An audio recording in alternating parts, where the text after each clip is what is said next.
Warning, there will be adult language sprinkled throughout this conversation.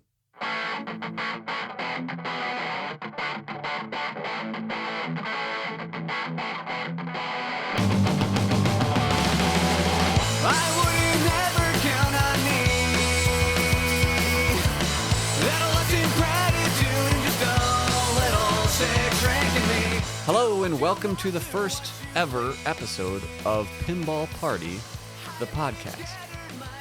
I will swear. Today we're going to go over who I am, why this podcast even exists, maybe talk a little bit about some news, give my thoughts on a potential He-Man pinball machine, my, I guess, origin story, as they say, of pinball, and with that, a hopeful reoccurring segment where I review the games I've owned. So let's go.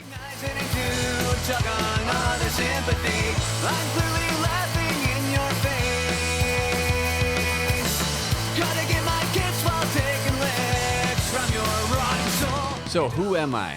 Well, existentialism aside, in the pinball world, which is what you give a shit about, the short answer is absolutely no one. I'm not a pro player. I'm not in any sort of media, I guess, aside from this first fucking podcast. I'm on Pinside like a lot of us. I'm on Craigslist. I buy and sell games because I play them, and that's it. What makes me unique in that area, I guess, for me, it's how often I buy and sell games. It's not to flip them. I just play a lot. And I play a lot as in I buy a machine. Sometimes I only own it for a day. And I sell it. Sometimes a week, sometimes two. Long story short, I go through a lot of pinball machines. The reason is out of necessity. Well, let me take that back a second. My name, is Jason Liebel. I'm in Eau Claire, Wisconsin. For those who are unaware geographically of where that is, well, if it's Wisconsin, get a map. But Eau Claire, I'm kind of halfway in between the Twin Cities, Minneapolis, St. Paul, and the Fox Valley, or Green Bay, Appleton, Madison, Milwaukee, all the pinball stuff down there. So for me to actually play pinball, I either have to go to a local place, which has garbage-ass games, or I have to buy games so I can actually play. I could go to Tilt in Minneapolis, which I do often, but driving an hour and a half to play a few games and then drive back, I can't really put in a lot of time to get to the wizard mode, let's say. So, who I am as it matters to this podcast is someone who is a very large hobbyist. I've been in it for a while. I buy and sell a lot of games, and I go through them quickly. So, why does this podcast exist? Well, who knows? Let's see if it lasts, but my plan is to do a weekly podcast. And the main reason is to fill this gap that seems to be somewhere between like Monday and Friday. Specifically, I guess I listen a lot to the Pinball Network and all those great shows, Pinball Show, Triple Drain. I actually do some music for Triple Drain if you've heard the intro song or any of that, or them mention Neon Dale, that's me. I listen to Final Round, one of my favorites of all time. Fuck those guys, they suck, but please keep making more shows. Poor Man's Pinball Podcast. I've actually met Drew and traded a game with him. Hello, if you're listening. So yeah, there's this gap between like Monday and Friday where I'm walking my dog and I'm wanting to listen to a pinball podcast so I can have a reason to spend money on new shit, listen about reviews, justify my purchase because I'm not confident in it and I don't want to lose money, all that shit that we all do. And when I'm driving around, I listen to plenty of music when I'm, doing my own recording and in the studio and writing songs and doing my own thing. I tend to listen to talk radio or podcasts, and lately it's pinball. So I'm trying to fill that gap. Where's the fucking podcast? I guess, why don't I do it? So yeah, sorry for all this garbage ahead of time. Although I have a lot of audio engineering background and audio background, I've never done a podcast. How hard can it be, right?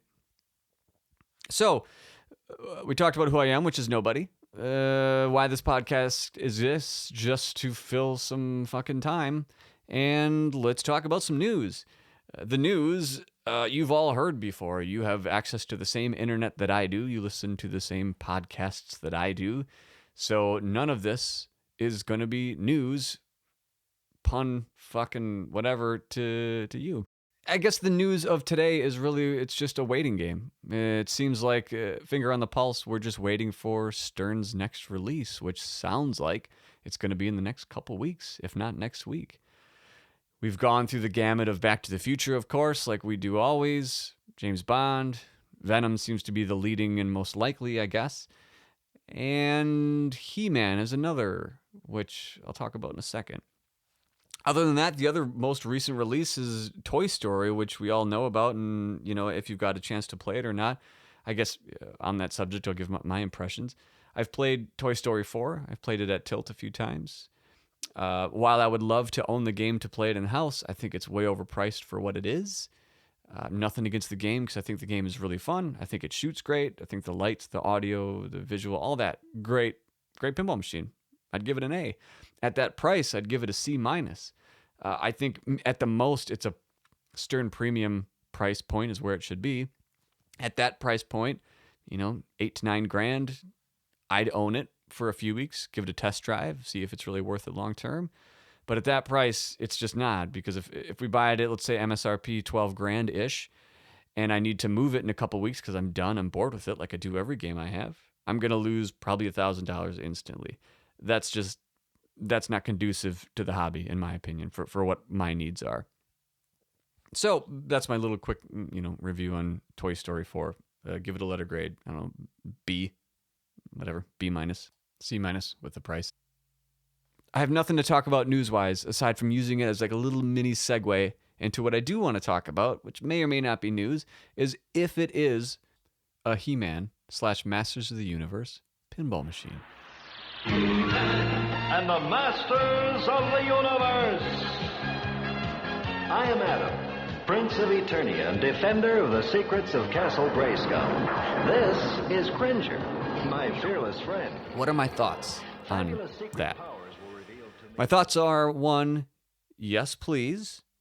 2, I think, number 1, the multi-ball and somewhat of the playfield writes itself.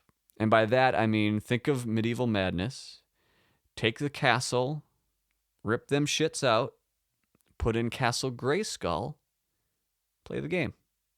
That's it. You bash Castle Grayskull over and over.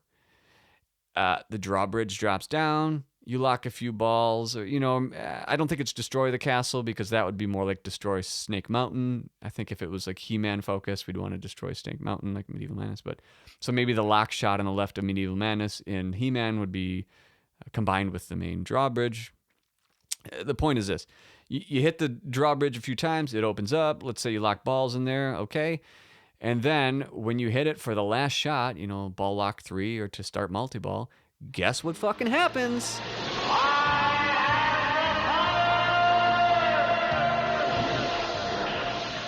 That's right.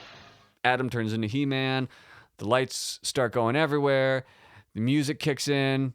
Have a great time. Hit some goddamn jackpots. And I became He-Man, the most powerful man in the universe. Yeah, so while I think the main draw to that game would be the, let's say, call it a bash toy, I guess, that castle in the middle, Castle Grayskull. And I would think after destroying it, or sorry, not destroying it, but getting multiple X times, you'd be save Eternia or something like that. I think the rest of the game could kind of write itself in a sense of the original X-Men or Deadpool type rule set where you have these villains that you're beating. In He-Man, you'd have obviously Skeletor is probably, call it the wizard mode or mini wizard mode. You'd have Beast, which would correlate itself to red GI, probably red inserts. You could have Trap Jaw, which actually, that might be its own toy. Maybe have a jaw opening closes. You could use that for another type of multi-ball, let's say. You could have Triclops, his eyeball. Merman, maybe green GI, maybe blue if you want to do the water thing. You have countless villains to really work with. Evelyn, purple, sometimes she's good, sometimes she's bad. She's generally bad. But again, you have access to all these colorful characters. You can tie lights in with them by default. They already have a color palette we can work with. So I think the villain modes would kind of write themselves. The multi-ball would kind of write itself. You could bring in Man-at-Arms, Tila, She-Ra, as in allies. I guess if we're just stealing Deadpool rules entirely. Anyway, a couple of my thoughts on how that game would go. Art on that game, again, it's already there. Either we use a classic Masters of the Universe / He-Man art from the 80s, which is fantastic. Could use the newer Netflix animation style, which is very much a love letter to that animation already, just maybe brought into the 2020s.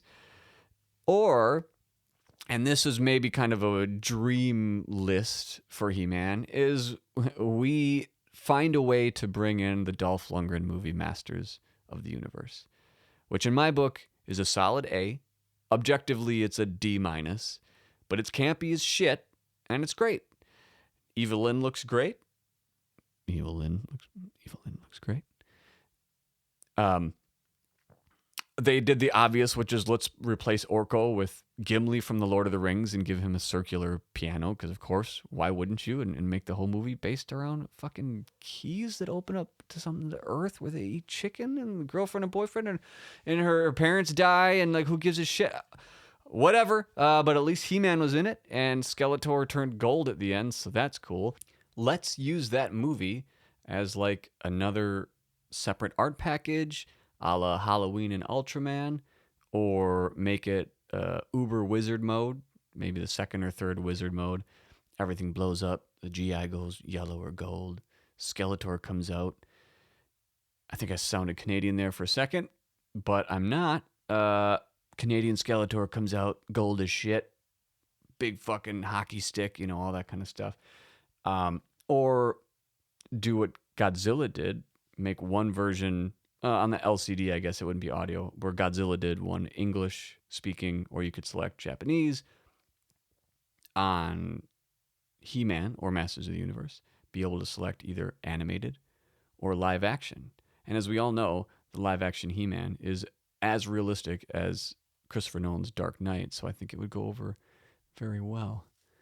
Yeah, okay. So those are my overall thoughts of He-Man. I think the art would be fantastic. It's built in. The animation is phenomenal. You can go 80s. You can go Netflix. Kind of the same. One's a love letter to the other. Or go balls to the wall and go Dolph Lundgren. That's a day one LE purchase for me. Well, I figure before we go to the next segment, which is reviewing the games I've owned, and again, I've owned a lot. Not as many as a lot of you, but I've owned a lot, and probably for some a record number of days in the short period. I don't bolt anything to the floor. I never do, probably never have. The games I have thought of bolting to the floor, a week later, them shits are gone. But before we go into that, let's talk about, I guess, as they say, the origin story. When did I start learning to play pinball? Let me set the mood for you. A boring-ass town.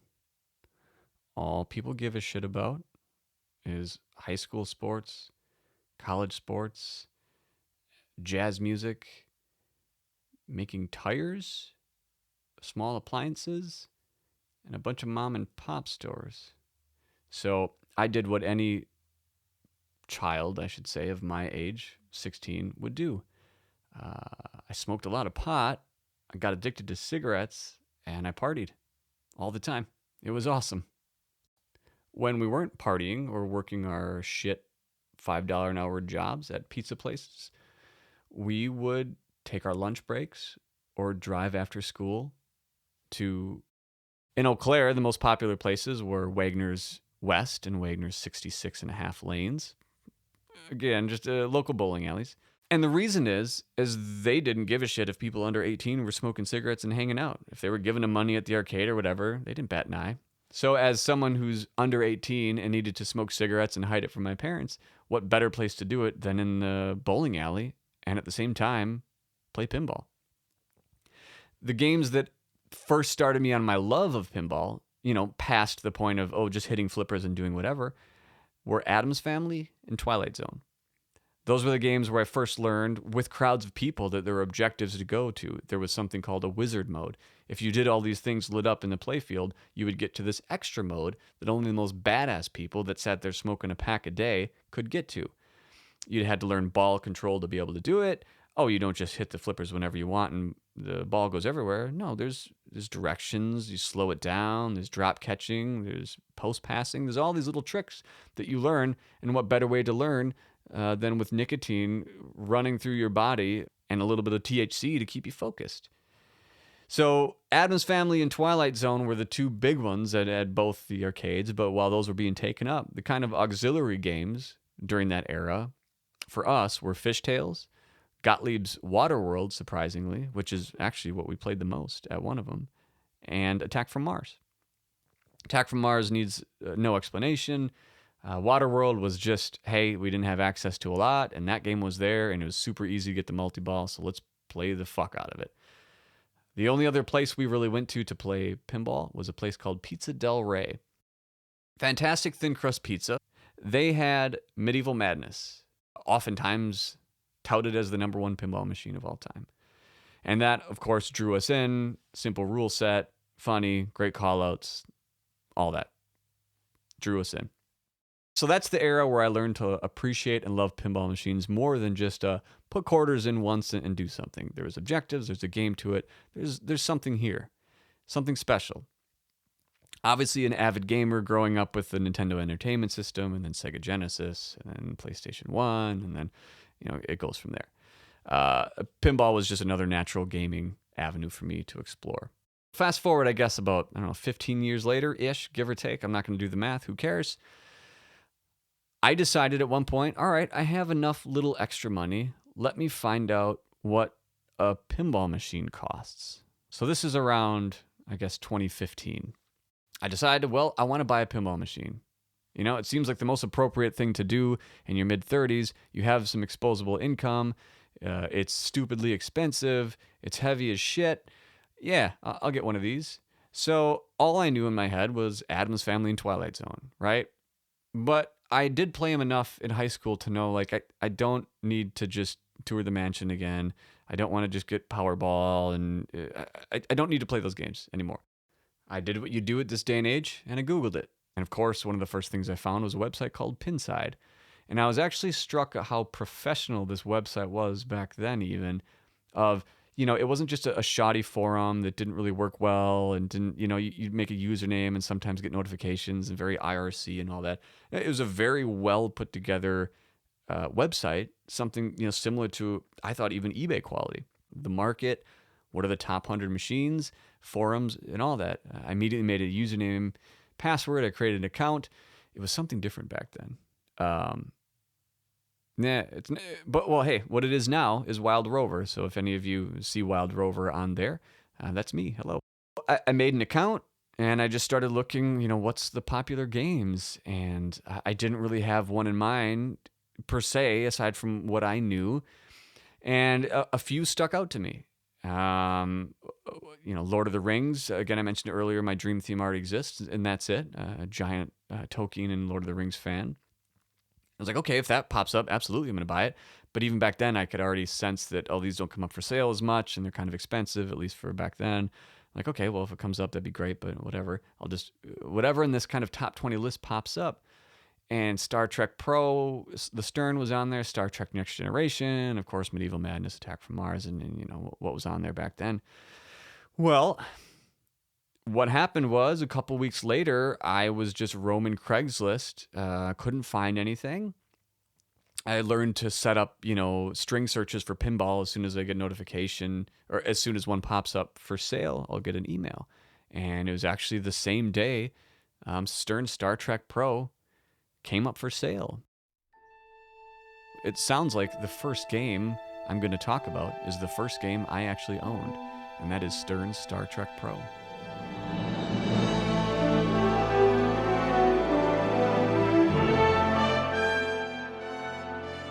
So as I mentioned, I got this Craigslist ad notification, reached out to the guy. Full transparency, I think it was $4,200. Told him I was brand new, didn't know what the hell I was doing. He said, that's all right. Have a vehicle that, he gave me the measurements that'll fit this. And, we set up a time to meet later that day, and I went there. Couple-hour drive went by. I was super excited. I couldn't wait. I didn't know really what to expect. I get to the house, walk in, see his collection. I was fucking flabbergasted. The guy had like 7 machines. And I've seen places with way more than that recently since then. But back then, I was like, oh my God, I'm thinking I saved up all this money. I have $4,200 to buy this game. He's got 7. Holy shit. And, I didn't ask his age, but he seemed, maybe 5-10 years older. I'm like, all right, well, I guess I have a lot more money to save to do this. But I walk in, he had the machine ready on display. I was initially just struck, and I'll talk about this in a second, by the lights and the speed of my one test game. I was just so excited. I'm like, yeah, it looks good. I don't even know what to test. I don't know what I'm fucking doing. He showed me how to open the coin door. He showed me where the keys usually sit inside there. Showed me how to navigate the menus. Showed me how they bring the head down, put cardboard in between, use this wrap to keep the head down. All this is new to me at the time, which now it's like second nature. But he showed me the tricks of putting the cardboard in the SUV when you're angling the machine down. He liked to take the front legs off and balance it in the car and put that in first and then take the back leg, whatever. He showed me how to get it in the car, paid him cash. It was the most cash I ever had in person to give someone. It was really weird. I drove home. A couple hours later, arrived home 9 p.m. at night. My wife and daughter were excited for me, but kind of didn't give a shit. But I came in, I set it up, kind of reverse engineered what he broke down. I played a game or two, and I kind of I wanted to let it sit in the morning, get a cup of coffee and play that fucker. So my initial thoughts back then were, holy shit, this is fast. The ramps are so easy to hit. Every time I hit them, it feels great. It's the best multi-ball animation and light show I've ever seen. And the music is great. But I guess to keep this, if these are reviews of games I've owned, let's use the oft used categories. So theme. And I guess let's use numbers out of 10. Why not? I personally am a very big Star Trek fan. I grew up on Star Trek The Next Generation, which led into Deep Space Nine, which led into Voyager, and all the movies. My parents were big Trekkies, so I grew up on it. And at that time, it was all the Abrams movies, or I guess the second one had come out. For me, the theme was, okay, great. I would prefer Star Wars slightly, but from the old Star Wars Data East games I had played at the movie theater, I wasn't super keen on, Star Trek. Or Star Wars, okay, whatever. Take it or leave it. But so theme, I'd say 9 out of 10. I love Star Trek. I think a space theme lends well to the whole lighting aesthetic, the kind of futuristic things you're doing in there. Simple as that. 9 out of 10. Star Trek. No problems at all. Let's go into gameplay. So for that, I'm really lumping in other people's categories of, let's say, shots and layout and toys and all that kind of stuff. Gameplay. Both from my initial reaction to the end, is one of the games that has been consistent the entire time. To this day, the shots are butter. The ramps are I would say 3 of the best ramps in all of pinball to hit. They're not super hard to hit. Well, the right ramp and the warp are a little harder. But a game doesn't need to be hard to be satisfied. I'm not showing off to myself. Because I can hit this tight shot, it means that I'm better. I need some self-worth on it. No, they're fantastic ramps. Fantastic. They sound great. They come back to the flipper at such an amazing speed. And I should say we're talking about the Pro here. But, the warp ramp in itself can be a game. So when I think of gameplay, we'll talk about rules in a second.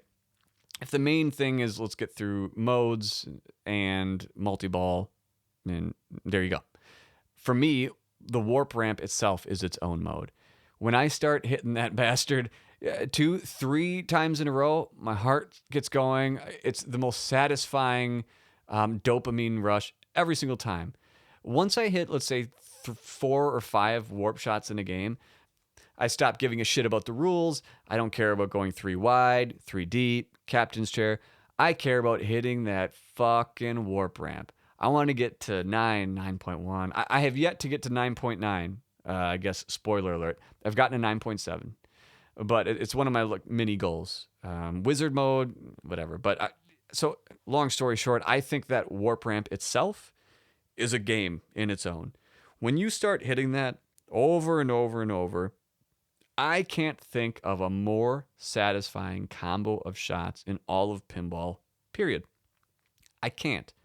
I can think of other, like, oh, it's cool to hit the left ramp and then the right orbit, or hit spinners a couple times. But I'm beating this horse to death, and I'll beat the fuck out of this horse to death for a long time.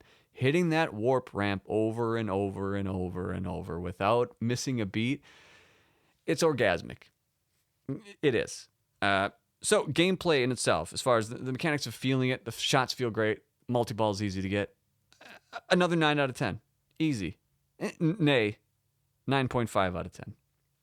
Let's go right, I guess, into rules then. If some people will say that that's where this game falls short. I disagree a little bit, but not fully. I'll give my score on rules at the end, because I think there's two camps here. One, it's the hit the lit shots. Yeah, and repeat. Yeah, and repeat. Yeah, and repeat. Yeah, and repeat. Okay, and you do it all the fucking time. But you can get a little more variety if you're going 3 deep instead of 3 wide.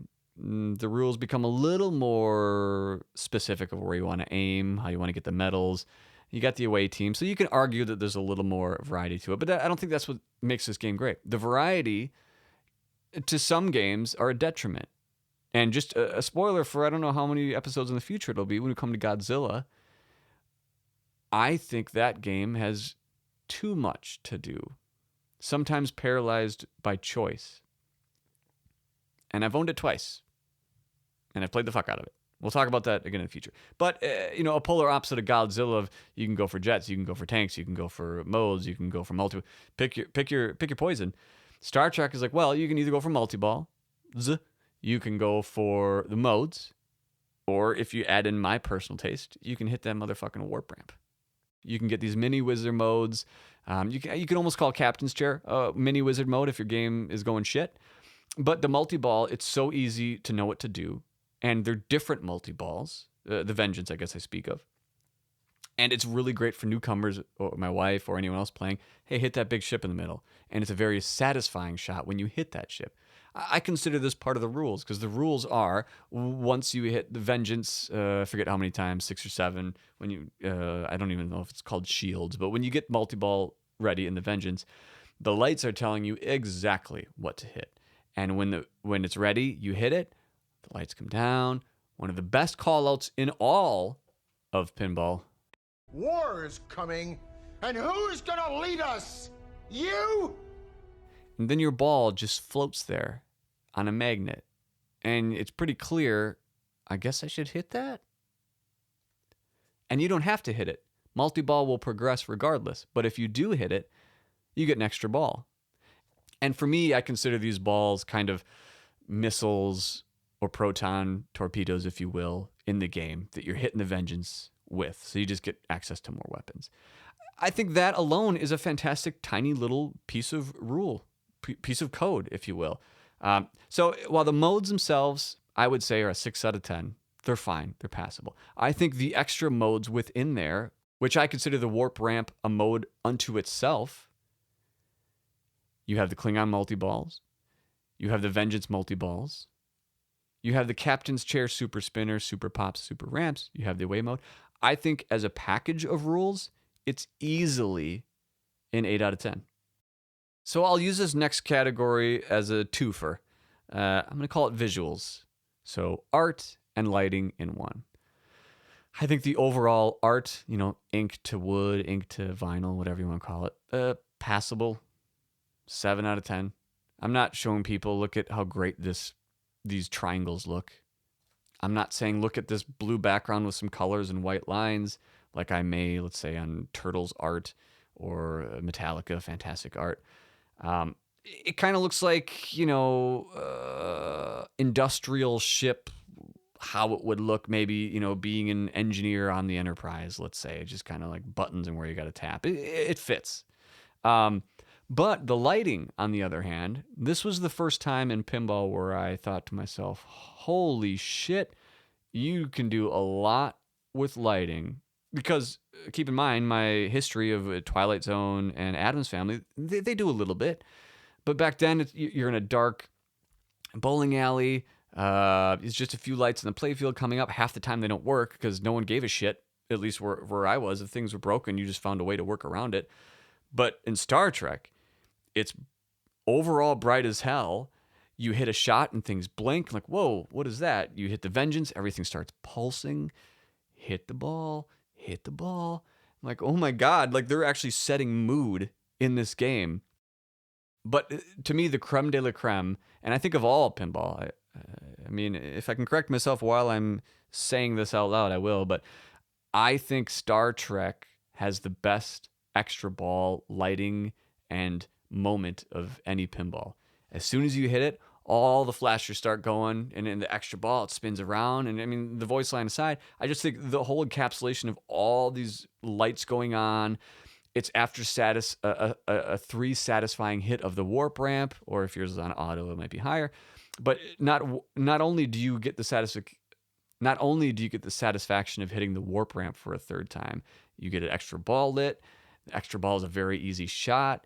You hit the extra ball. The lights go crazy. Oh, it feels great. So I would say, while the art, ink, 6 out of 10, the lighting is a 10 out of 10. On the Pro, maybe it's a 9.5 out of 10. But let's say as a game as a whole, regardless of trim, it's a 10 out of 10. So it evens out to an 8 out of 10 for visuals. I guess I'll use sound, and I don't think, this one, I guess I would just 7 out of 10. The original theme is fantastic. I've had both the normal code with the normal music, and I've had the movie code version. I actually prefer the original now because I've played so much of the movie code, the edited version, that I like the original sound. And the sound effects, spinner, fantastic. Warp shot, fantastic. Teal is, to me, my favorite. His sounds in Iron Man, I think, are just second to none. But they do great in Star Trek. Callouts, some are dog shit. Some are fantastic. In fact, one of my favorites, which we played earlier, is in there. And so I would say, I'd say 7 out of 10 for sound. There's some 10s in there, but there's a couple 4s. So overall, let's take those numbers aside. What's my personal, hey, what do you think of Star Trek? It's an A-. I think it's, as many have touted, including myself, it is a great first pin for anyone.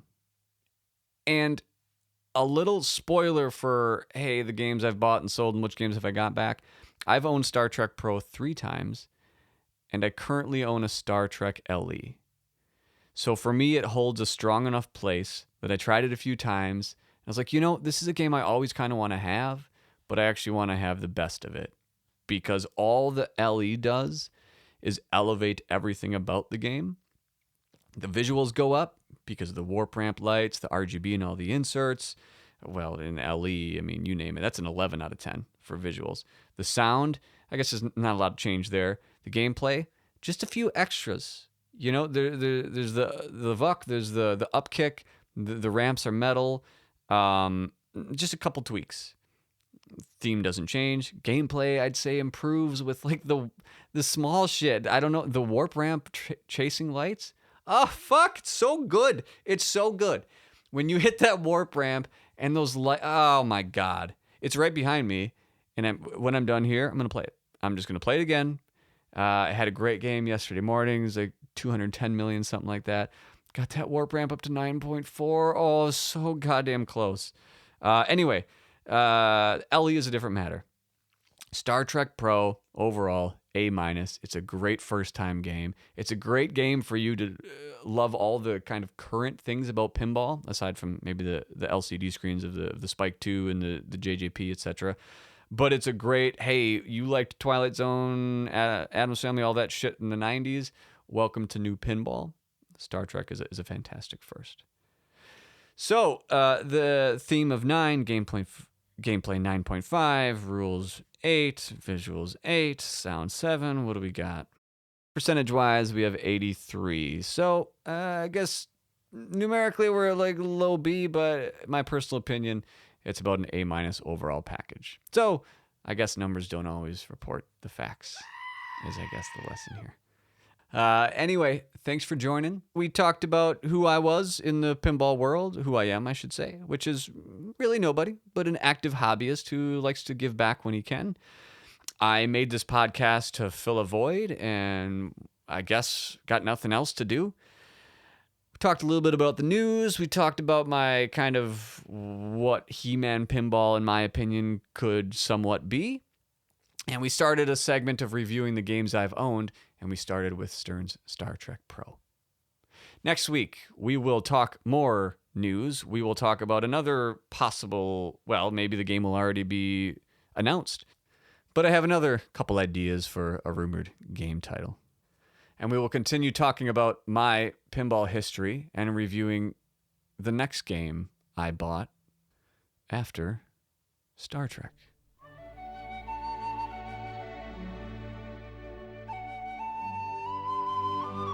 All right. That's a wrap for the first episode. Thanks for sticking through it. If you did, email me, pinballpartypodcast@gmail.com. We'll see you later.